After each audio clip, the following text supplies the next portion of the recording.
Hi, I'm Alex.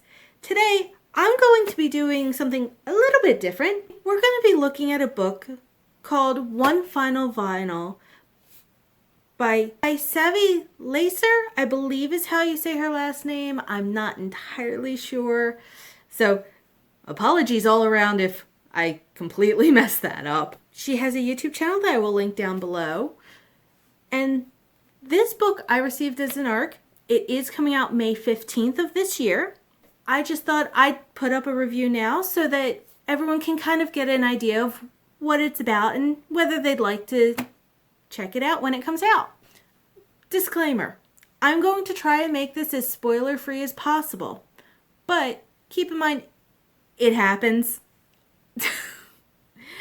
One Final Vinyl is about a teenager named Emma who has just graduated from high school. And the night of her graduation party, she meets, and by meets I mean someone knocks on her door in the middle of the night, a woman named Daisy who is 90 years old and suffering from Alzheimer's. Which then proceeds to lead into Emma wanting to get her back home. Emma does learn a lot from Daisy along the way, with a fair bit of background music from Billy Joel. Pink Floyd makes an appearance. Good choice in music, by the way. Let's start with the good, because there is a lot of it. There was a large diversity of characters going on in this story. There were people that I would say would be your loners, your cheerleaders, your artsy sort of people. There were the really perky ones and then the not so perky ones. The pacing of the story was excellent. At no point did it feel like it was dragging. At no point did it feel like anything was being overly rushed. Even when there were flashbacks of different things in Emma's past, they fit in, they didn't drag the story down, they didn't have the same problems you see in a lot of other stories that are like, hey, let's toss a flashback in for exposition. These worked really well. With no other way to say it, the ending felt satisfactory. It ended in a way that just completed the story and you were like, okay, yes, it's a very calm ending, but it felt finished. It didn't feel like there was more that should have been there. There were some really, really funny moments in this book. And they were perfectly spaced out in a way that just, for all the heavy stuff going on, there would be these light moments that just kept you from kind of getting too bogged down by that heavier stuff. And they flowed from one to the next very well. Again, back to that pacing thing. And quite frankly, I genuinely enjoyed the story. I very rarely read outside of the fantasy romance genres. So this book was very much outside of my, not comfort zone, but my standard reading. But I honestly really, really enjoyed reading it. That being said, no book is perfect. So let's get into the less good. It took me a while to warm up to the main character of Emma. In the beginning, I have no other way of saying it other than she was whiny. She's constantly complaining about this, that, things she could actively change in her life just by sitting there and going, hey, I don't like this. But instead of opening her mouth and saying anything, she keeps it to herself and then sits back and complains about everything. And I get she's a teenager. I do. And it may just be me coming from a different background than her. But to me, it's just like, these are things you could actively fix in your life. don't be so passive about your own life. The other issue that may just be an issue for me, maybe not for some others, is some of the issues in the book are handled kind of heavy-handedly. The one that I'll mention just because Savy makes videos about anti-MLM things. And that's great. I actually really enjoy the videos she makes about them. But there comes a point in the book. So there is one point where Emma talks about her mother being part of an MLM. And while I understand saying something once or twice, because she wants to share her feelings toward it, maybe a paragraph or two, she comes back repeatedly, over and over, at least 3 or 4 times, about how MLMs are such a bad thing. And even then, I probably would have been okay with it, but she just was very... The way she handles it just feels very clumsy.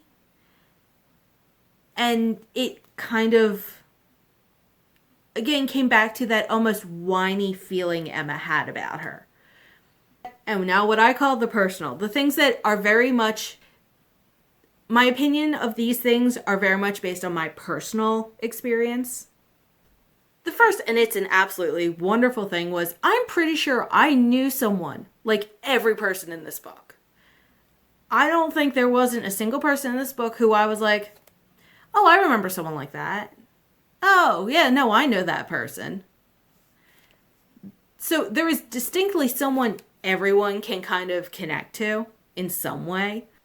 There was some talk in the book that related to sex. And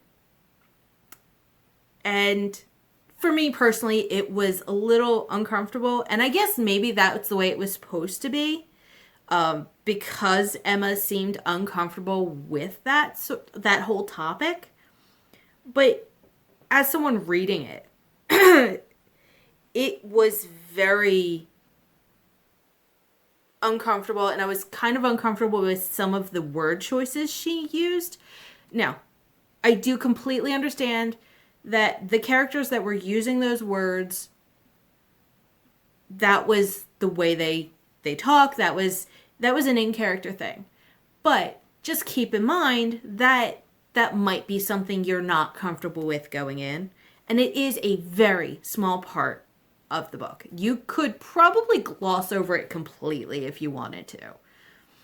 The other thing, and this is, again, completely based on experiential issues. At the end of the book, when she gets Daisy home, she talks to... She watches an interaction between Daisy and her son. And I was very uncomfortable with the way Daisy's son talked to her.